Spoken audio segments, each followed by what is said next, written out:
Yung alam, pag ibubuksan nyo, 277. Okay, thank you.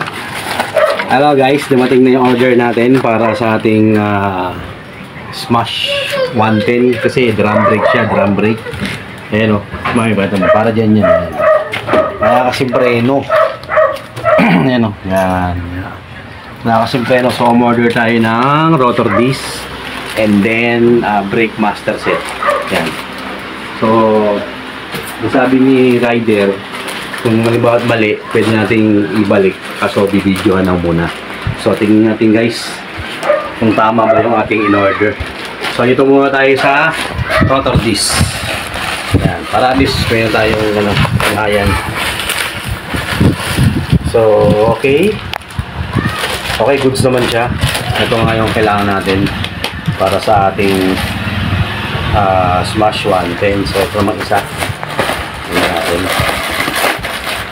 Okay, sana tama to. Wala tayong pang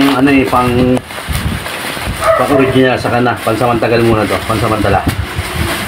Hirap na walang preno guys. Pantik-pantikan laging sumalpok sa likod ng mga sakyan. So, ito na siya. Ayan. So, tama naman. Ayan. Oh, ayan. So, ayan na yan guys. Tingnan natin, sana walang problema yung brake, yung repair kit.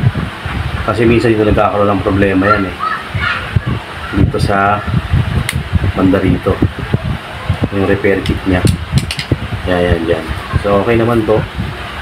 Papasalpak na natin sa manggagawa. Musunod yan.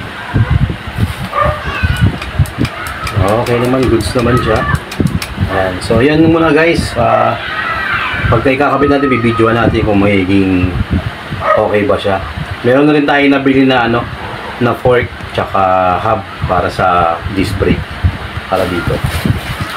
Yan. So, tabayan na guys, susunod bibidyo natin para makita nyo ang ating conversion.